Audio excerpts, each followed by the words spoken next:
Die Themen im heutigen Zocker-Lounge-Wochenrückblick sind: Lara Croft erhält wieder ein Reboot inklusive Redesign, Ubisoft gibt neue Infos zu Anno 117 und reagiert endlich auf das vermeintliche Aus von Anno 2205, Frostpunk 2 verschoben, Bundesrechnungshof zerpflückt die deutsche Games-Förderung und Microsoft reagiert auf Age of Mythology League mit richtigem Gameplay.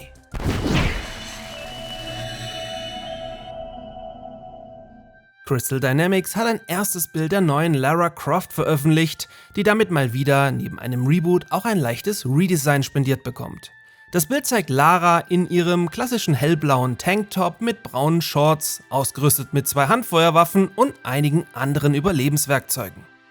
Anlässlich des 14. Geburtstags der Serie wurde dieses Jahr bereits eine Remaster Collection für die ersten 3 Teile auf allen Systemen veröffentlicht, sowie aktuell an einem neuen Titel auf Basis der Unreal Engine 5 gearbeitet. Das neue Spiel wird dabei massiv von Amazon unterstützt, die sich die Rechte an der Marke gesichert haben und ähnlich wie bei Fallout aktuell an einer Serienumsetzung für den hauseigenen Prime-Streaming-Dienst arbeiten.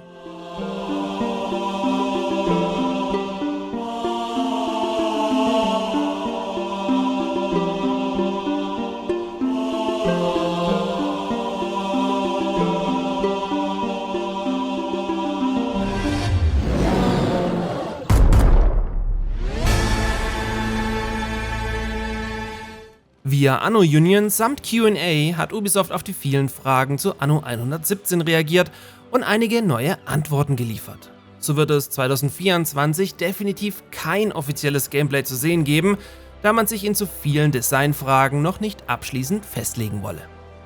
Dafür soll die Community in diversen Livestreams und Blog-Einträgen nach und nach an die Materie herangeführt und via Behind-the-Scenes-Material bei Laune gehalten werden. Bereits kommenden Dienstag möchte man uns dann in einem Livestream mit Brand Director Hey über die Identität der 26 Jahre alten Anno-Marke informieren.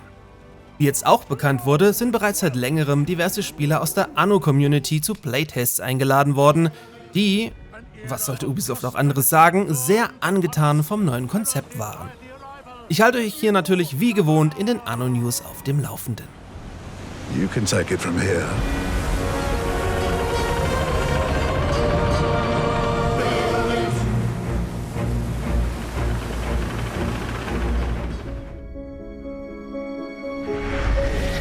Nun schreiben wir das Jahr 2205. Die Energie und die Ressourcen sind nahezu ausgebeutet. Wir von der Global Union gewähren ihrem neu gegründeten Unternehmen eine unglaubliche Möglichkeit. Bleiben wir bei Anno, denn wie hier am Anfang der Woche berichtet, könnte der Opa im Geiste, also Anno 2205, vor dem Ausstehen. Bereits seit Anfang April sind die Server zum Titel nicht mehr erreichbar, weswegen in-game unter anderem der so wichtige Weltmarkt nicht mehr funktionsfähig ist. Immerhin hat sich nun Ubisoft, nachdem sich langsam eine kleine Shitstorm-Welle mit Mistgabeln und Fackeln in deren Richtung auf den Weg gemacht hat, zum Sachverhalt geäußert. Der Fehler sei bekannt und werde aktuell untersucht. Allerdings könne man noch kein Release-Datum für einen etwaigen Patch bekannt geben. Immerhin. Sie können den Weg vorgeben. Für uns alle.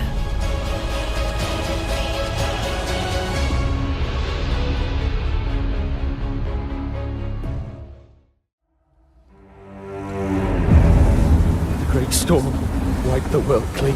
Let's take it back. But how? The steward'll choose our path. Steward, build us a better home.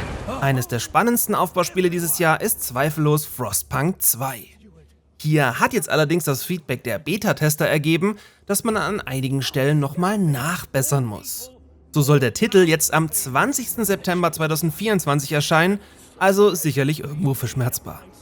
Generell macht es auch immer Sinn, ein Spiel lieber zu verschieben, als unfertig oder schlecht zu früh zu releasen. Allerdings gerät Frostpunk damit ins direkte Fahrwasser von Age of Mythology und Ara, welche kurz vorher bzw. kurz danach erscheinen. Strategiespieler haben also die Qual der Wahl, wo ich mich doch gerade frage, wann es das zum letzten Mal gab. Steward, hear your people! We want a say in how we run the city. The time of tyranny has ended! Our delegates will make sure of that. Let them vote! Yes, home! Steward! Do you hear us? Steward! What about us? What? Impossible.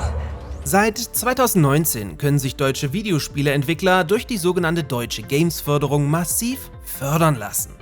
So wurden deutsche Entwicklungen wie Enshrouded oder Pioneers of Pagonia erst möglich, wohingegen es auch viel Kritik an der massiven Förderung für Anno 117 gab, da Ubisoft seine Projekte problemlos aus der eigenen Kasse stemmen kann und somit viele kleinere Teams komplett leer ausgegangen sind. Das unter Skandalmautminister Scheuer initiierte Programm wurde jetzt allerdings ohnehin vom Bundesrechnungshof zerpflückt. So sei die Förderung grundsätzlich Aufgabe der Länder und das Finanzierungskonzept somit unverzüglich einzustellen. Als problematisch wurde auch die nicht zurückzahlbaren Zuwendungen scharf kritisiert, die es den Studios erlaubten, das Geld immer zu behalten. Also unabhängig davon, ob das Spiel ein Vielfaches der Kosten wieder eingespielt hat. Es sei das Risiko eines Mitnahmeeffekts gegeben, wodurch durch die Blume explizit Ubisoft kritisiert wird. Das Förderprogramm sollte damit in seiner jetzigen Form tot sein, kommt aber hoffentlich überarbeitet und vor allem fairer irgendwann für kleinere Teams zurück. Denn, und da sind sich alle einig, muss der Standort Deutschland auch für die größte Entertainment-Branche der Welt lukrativ sein, die mittlerweile größer als die komplette Film- und Musikbranche zusammen ist.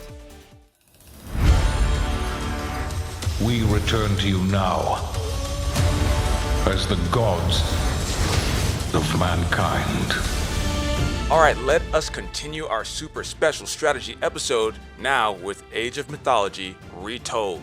Da hat Microsoft komplett richtig reagiert. Nachdem vergangene Woche erstes Gameplay zur Age of Mythology Retold Edition durchgesickert war, welches zudem noch sehr unfertig daherkam und nicht das finale Produkt repräsentierte, hat man kurzerhand in einem 30-minütigen Livestream finales Material präsentiert, welches natürlich auch um einiges besser aussieht. In this particular one, you played as the Egyptian heroine, and you go around the level and try to go to different temples and collect new additional mythological units for your army.